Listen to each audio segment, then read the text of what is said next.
Ser podcast.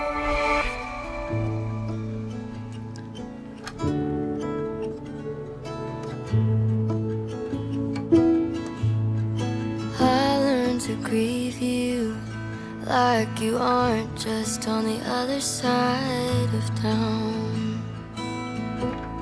Forget what you sound like, 'cause you're never first to ring the phone. You stopped trying a long time. Lourdes Lancho, buenos días. Hola, buenos días. Es que no me puedo creer, como dices, que tú te acuerdes de lo que hacías el día que murió Franco, porque yo solo me acuerdo de que no había colegio y de pensar, espero que el siguiente caudillo se muera pronto, así tampoco hay colegio. Estuvimos una semana sin cole, ¿te acuerdas? No, eso fue fantástico, ¿no? Fantástico. Fíjate que yo por eso vinculo la muerte de Franco a una experiencia positiva, pero no es política, como vacaciones, es infantil. Sí. Es totalmente infantil. Y fíjate que yo además lo vinculo con la radio, porque en casa para no encantarnos con los preparativos para ir al cole, el desayuno y demás, poníamos la radio y para ir sabiendo la hora y a las 8:30 salir pitando. Yeah. Y claro, ese día fue poner la radio a las 8 y volvemos a la cama. Sí, pero ¿cuántos de nosotros preguntaríamos, ¿y el siguiente cómo se llama? No sabíamos que había una cosa distinta. Anda, que te llegan a decir que 50 años más tarde estás diciendo en titulares que se ha muerto en Carnita Polo y lo flipas. Bueno, oye, pues estamos recordando esos tiempos, ¿no? Ese año, 1975, una semana de noviembre de 1975, en la que el número uno de los 40 principales era este.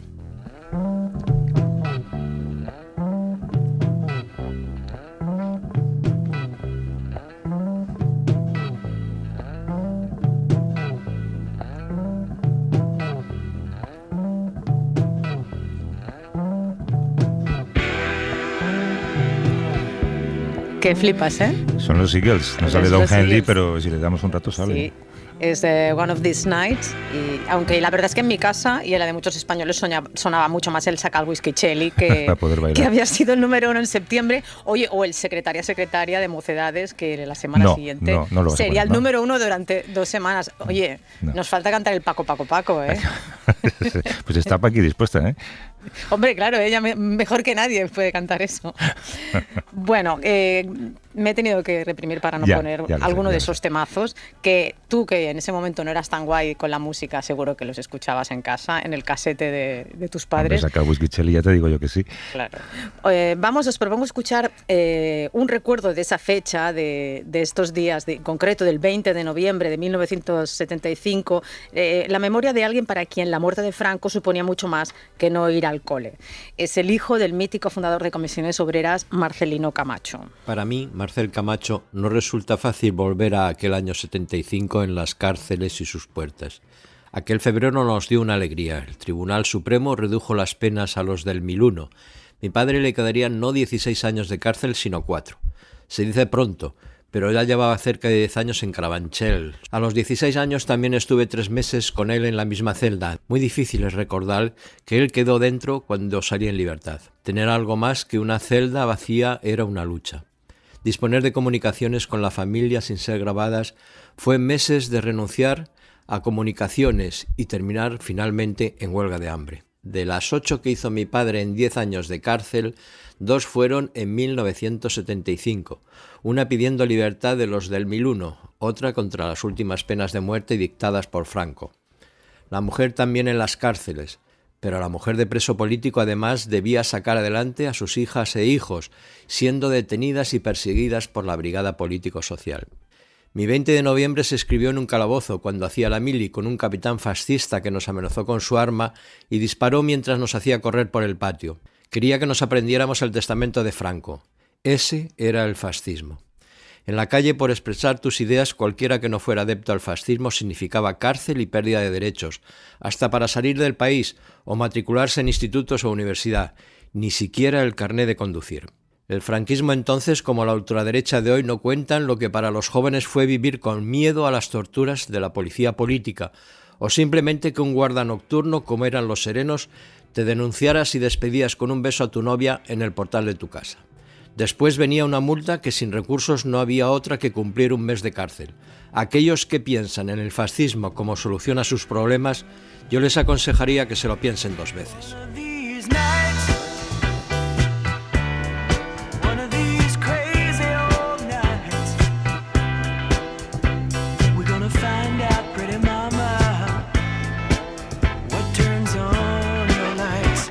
Camacho recordando a su padre en la prisión de Carabanchel, también a su madre, la sindicalista Josefina Semper, que como tantas mujeres, además de la lucha clandestina, tenía que sacar adelante a la familia, ¿no? Sí, estamos en un momento en el que la memoria es más necesaria que nunca, pues eso, para contextualizar y saber cómo se las gastaba la dictadura, ahora que algunos gritan recordándola por las calles. Recordaba Marcel Camacho en la cárcel de Carabanchel, el edificio de ese centro penitenciario pues se derribó en 2008, creo, se construyeron viviendas y equipamientos para el barrio, un hospital, pero no se atendieron las peticiones que reclamaban, por lo menos, mantener aquella famosa cúpula central, la cúpula de hormigón, como símbolo de lo que allí había ocurrido. La Federación Regional de Asociaciones Vecinales de Madrid y la Plataforma por un Centro de Memoria de Carabanchel llevan años reclamando un centro de memoria del que fue el penal represivo más importante del franquismo. Yo paso por allá a menudo, es un descampado y es muy triste ver, porque la demolición de esa cárcel de Carabanchel fue un insulto a la memoria. A finales de octubre el gobierno declaró el espacio de la antigua cárcel como lugar de memoria democrática, pero obviamente llega tarde. Sí. Tan solo queda en pie, como dices, ese antiguo hospital penitenciario, que al menos ahora es un centro de internamiento de extranjeros, un CIE, ¿no? Sí, quieren convertirlo en un centro de memoria. En Barcelona, en pleno barrio de l'Eixample, se erige un edificio histórico y siniestro, es la cárcel Modelo, una cárcel construida a principios del siglo XX, pero el ambiente que allí se respira ahora es radicalmente diferente. Allí sí que se ha conseguido resignificar el edificio, se ha instalado una escuela dentro, un centro cívico, donde, por ejemplo, ensayan desde una coral LGTBI o en el patio, y esto lo vi una vez que fui als castellers de l'Eixample, los castellers, ¿no? Además, también quiere ser un centro de memoria de lo que pasó en esa cárcel. Quedé una tarde de esta semana allí con Carles Vallejo y Maribel Ferrandis de la Asociación Catalana de Personas Expresas Políticas del Franquismo. Carles, cuando pasas por aquí, te quedas delante de esta puerta grande con estos portones, ¿qué piensas? ¿Qué sientes? Bueno, es paradójico, pero tengo una sensación de libertad, porque por esta puerta salí de la cárcel y fui a la calle. Claro que era todavía dictadura, porque salí en libertad provisional, pero la sensación de que las paredes se abrían, que la puerta se abría, es algo inexplicable después de haber estado un tiempo encarcelado. Y ahora, pues vivir rodeado de niños, usando este espacio de memoria también como espacio de convivencia, de recreo para la ciudadanía, para los vecinos de este barrio. Vamos a entrar, vamos a pasar por esta puerta y nos acompaña Maribel Ferrandis. Tú no estuviste aquí en la Modelo, pero sí que estuviste en la cárcel de mujeres de la Trinitat. Sí, estuve allí, era una cárcel solo para mujeres. Estamos hablando de que tenías 17 añitos cuando te detienen por algo que ahora es un derecho, ¿no? Te detienen por propaganda ilícita y también pertenencia a un partido político ilegal, claro. Sí, exacto, sí. Entonces, todo era ilegal, prácticamente todo era ilegal, estaba todo prohibido. Estábamos en España era una cárcel abierta, porque estaba todo prohibido. Está bien recordarlo ahora, que hay tentaciones de presentar la época de Franco como una época mejor. Sí, es paradójico. Y bueno, aquí está nuestra tarea de testimonios de lo que pasó, testimonios vivos. Somos las últimas generaciones que fuimos activistas antifranquistas y que sufrimos la represión, y nuestra tarea principal es dar testimonio que el franquismo era una dictadura fascista, nacional católica, y que sufrimos las consecuencias en nuestras carnes. De hecho, cuando vamos a los institutos a dar charlas, les decimos que a nosotros nos consideraban delincuentes por ejercer derechos que eran delitos y ahora son derechos constitucionales. O sea, asociación, propaganda, huelga, o todo esto que lo damos por sentado, en aquella época ejercerlo significaba enfrentarse al régimen, al franquismo, y sufrir la persecución. Resignificar una prisión como esta significa esto, tener este patio, que seguramente era la entrada también de familiares cuando venían a las visitas, ahora ocupado por los niños jugando, por árboles, plantas. El barrio ha tomado este espacio. Totalmente. Negociamos asociación de vecinos, asociaciones memorialistas con el ayuntamiento para buscar una alternativa de futuro, preservando la cárcel como espacio de memoria. Y en el futuro aquí habrá un centro de interpretación de la historia de la Modelo. Ahora seguro que los oyentes van a notar el cambio de sonido, porque vamos a dejar atrás a los niños, y notamos también un cambio de temperatura, hace más frío y se cierra la puerta.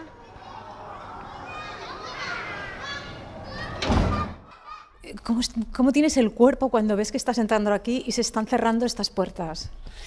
Bueno, es ya un recuerdo muy, muy lejano, ¿no? Tenía un sentimiento de lucha, ¿no? Entonces, nosotros la represión nos la esperábamos siempre. Era una cosa que ya se nos había avanzado, que no nos cogía de sorpresa. Sabíamos cómo se comportaba la policía y la represión en este país. Pero qué miedo. Sí, teníamos miedo, pero es que nuestros ideales superaban al miedo. Hay una cosa curiosa que también compartimos con Maribel y con su hermano, y es también paradójico, es que para nosotros ir a la cárcel fue una sensación de liberación. Es increíble, pero es que salíamos del agujero negro de la represión estando en manos de los torturadores, de la Brigada Político-Social en la Vía Layetana, y allí estabas solo frente a los verdugos. Es paradójico. Sí, era una liberación, aunque allí, bueno, sucedían otras cosas, ¿no? Por ejemplo, el régimen interior de la cárcel de mujeres era diferente al que había aquí. La misión de aquellas mujeres era reconvertir a las mujeres que entraban allí dentro. Además, muchísimas mujeres entraron allí, pues, por abortar, por la acusación de ser infideles, por la prostitución, por abandono del hogar. O sea, eran mujeres que a lo mejor los maridos les daban palizas y la única salida que tenían era huir. Pues cuando huían, si el marido las denunciaba, iban a la cárcel. Salimos ahora a lo que sería la imagen mítica de la modelo, que es esta sala central de la que parten diferentes brazos, diferentes galerías, y hay una garita en el centro, acristalada, que supongo que estaban los funcionarios de prisiones, ¿no? Sí, era donde estaba el jefe de servicios, que se denominaba, que era el responsable durante un tiempo y controlaba desde aquí los distintos funcionarios de las diversas galerías. ¿Y estabais separados los presos políticos de los presos comunes? Pues no, porque el franquismo nunca nos reconoció como presos políticos, siempre fuimos delincuentes para el franquismo y por tanto estábamos mezclados con todos los que ellos consideraban delincuentes. En el caso de la cárcel de la Trinitat, tú dices que sí, que había... Sí. Las presas políticas estábamos encerradas dentro de la misma cárcel, volvíamos a estar encerradas. Nos tenían siempre bajo llave en la celda, en el patio donde salíamos. Les prohibían a las presas comunes que hablaran con nosotras. Sí, éramos lo peor, o sea, para ellas... Te explicaría una cosa de una compañera que estuvo allí en la cárcel, que dice que le dijeron al salir: cuando vuelvas, vuelve por puta y no por política. Eso le dijo. Qué fuerte, no sé qué decir a esto. Imagínate cómo nos tenían consideradas, ¿eh? Éramos lo peor. Y claro, no querían que influyéramos en el resto de presas. No fuese que las putas se sindicasen, ¿no? Sí. Carlos, ¿en qué galería estabas tú? En realidad estaba en varias galerías, porque entré 2 veces en esta cárcel y la primera era menor de edad, menos de 21 años, y entonces estuve en la 6ª galería, que es la primera aquí a la derecha, es la que está aquí, que era de menores de 21 años, y la segunda ocasión de mi detención fue en la 4ª galería, que era mayor de edad y donde había más número de presos políticos. Pero entre la una y la otra también pasé por la 5ª galería, que era la galería de condenados a muerte, de presos peligrosos y celdas de castigo. Y fui a parar a esa galería porque me condenaron a 1 mes de celdas de castigo por hacer una huelga de hambre junto con otros presos políticos, reivindicando ser reconocidos como tales y por mejoras en el trato a los presos en general, no solo a los presos políticos. ¿Cómo pondréis en valor la importancia de mantener un edificio como la modelo para que la gente sepa lo que pasó aquí? Yo creo que es un deber de memoria. Estamos asistiendo a lo contrario en algunos espacios que en otras zonas del Estado, en Madrid, parece que borrando del espacio físico estos edificios pretendan borrar esta memoria. ¿Cómo sienta que ver ahora tantos jóvenes a la misma edad en la que vosotros entrasteis en prisión por defender la libertad, y esos mismos jóvenes ahora que disfrutan de libertad defendiendo o queriendo el fascismo o gritando a favor de Franco? Yo creo que es que no están informados, el problema es ese. Nosotros vamos a colegios y los niños no saben nada. Claro, se quedan parados cuando explicamos lo que ha pasado aquí, ¿no? Y no hace tantos años. Y supongo que si alguno tiene la idea equivocada, yo creo que cuando vamos nosotros la cambia, ¿eh? Es que estaba todo prohibido, todo. Ocio, hasta el ocio. Sí. No, yo creo que efectivamente hay que ponerse en el lugar de los jóvenes. Yo creo que hay una cierta actitud de pose porque la extrema derecha ha conseguido que sus ideas aparezcan como antisistema. Y estos jóvenes se apuntan a esto pensando que es antisistema porque realmente están viviendo situaciones complicadas y difíciles. Por eso nosotros creemos que hay que unir la defensa de los valores de las personas que lucharon contra la dictadura con la defensa también de los derechos sociales de una sociedad mejor. Es más bien, yo creo, una sensación de malestar que entre todos hemos de intentar que tengan una perspectiva de vida digna en democracia, porque no hay dignidad sin democracia, pero también que puedan vivir en condiciones de una sociedad que tenga posibilidades de futuro, tanto como vivienda como de trabajo. Qué fuerte todo lo que hemos escuchado, Lourdes. Sí. Sí. Sigo pensando en las reflexiones que nos han dejado, ¿no? Y sobre todo el desconocimiento que tienen los jóvenes de esa época. Pero bueno, hay iniciativas como las de la Asociación Mesa de Memoria Histórica del Distrito de la Latina en Madrid, que han puesto en marcha la segunda edición del concurso literario Jóvenes Haciendo Memoria para alentarles a investigar de forma crítica nuestra historia reciente. Pueden participar todos los institutos públicos que quieran, y Beatriz Nogal se ha sentado con alumnas del IES Blas de Otero, son Elena y Elsie, y su profesora de lengua, Eugenia Fernández. Se ofrecieron los de la Asociación de Memoria Histórica de Latina a venir al centro a presentar el concurso a los alumnos. Hicieron una especie de conferencia hablando sobre el tema de la memoria histórica y sobre todo muy interesante sobre la memoria histórica relacionada con el barrio.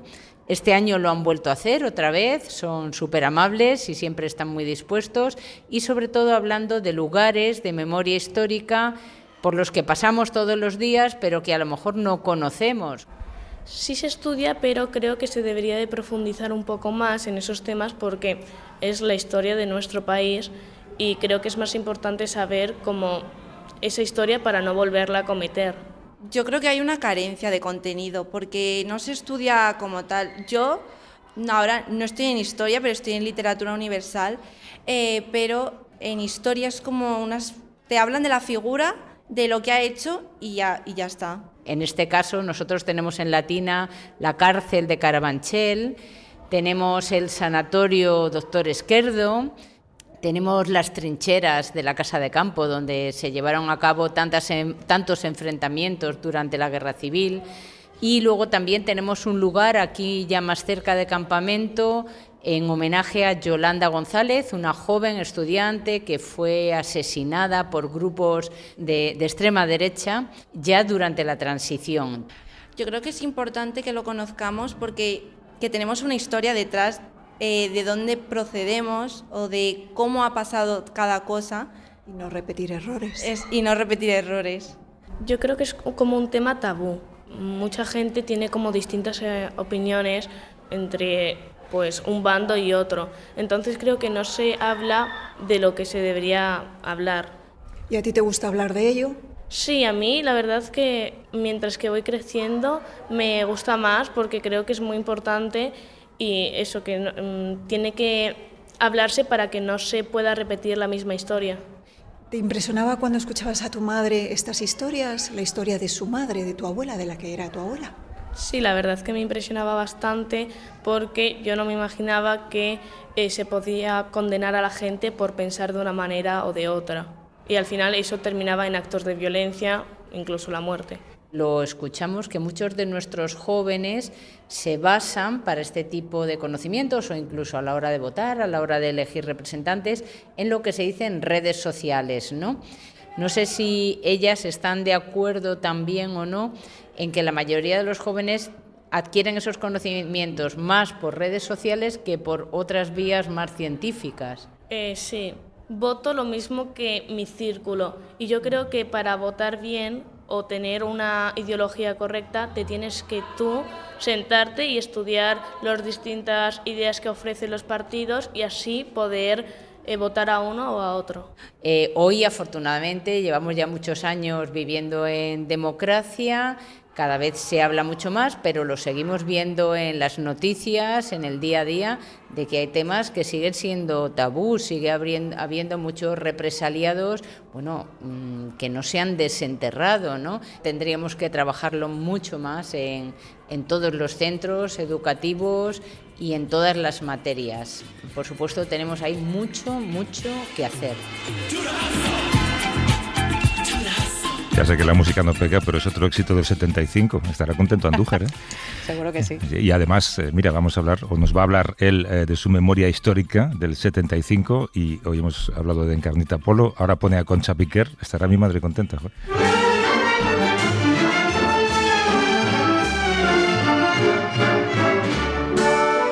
Él vino en un barco de nombre extranjero, lo encontré en el puerto un anochecer, cuando el blanco faro sobre los veleros su beso de plata dejaba caer. Era hermoso y... Hoy en el colegio enseñan la vida moderna. Los niños y las niñas adquieren las herramientas necesarias para desenvolverse en el futuro. Disculpen que hable como un psicopedagogo de los años 80. Es una herida de guerra de cuando hice el CAP al acabar la carrera, ya ha cicatrizado. En el fondo, lo más cerca que estoy de Marcús es que también había un Frankfurt al lado de mi escuela. No era la escuela de Frankfurt, pero era la del barrio. Hubo una época en que las calles de Barcelona empezaron a llenarse de Frankfurts, como las calles de San Francisco se llenaron de series de policías. Antes todo esto eran Frankfurts, ahora son gastrobares. Cada vez que veo un local que empieza por gastro, me acuerdo del estómago de los rumiantes. Se dividía en panza, libro, redecilla y cuajar. Nos lo enseñó el profe de naturales, pero seguro que ya ha cambiado. No digo el profe, sino el estómago de los rumiantes, aunque en realidad haya sucedido al revés. El profe ya no es el que era, pero sigue llamándose como siempre, y las partes del estómago de los rumiantes ya no se llaman así, pero son las mismas de toda la vida. A esto se le llama evolucionar.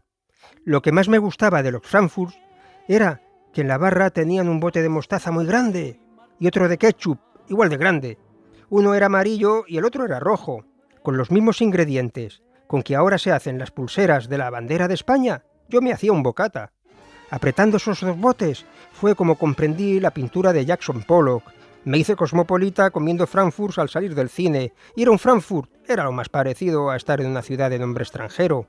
Actualmente las ciudades se parecen cada vez más, pero cada una sigue estando donde siempre, igual que el estómago de los rumiantes. Un momento, o atendemos al turista o atendemos al cliente, a dos al mismo tiempo no se puede. Escúchame, marinero, y dime, ¿qué sabes de él? Era gallardo y altanero, y era más rubio que la miel. Mira su nombre de extranjero, escrito aquí sobre mi piel. Si te lo encuentras, marinero, dile que yo muero por él. Para no perderte ningún episodio, síguenos en la aplicación o la web de la SER, Podium Podcast o tu plataforma de audio favorita.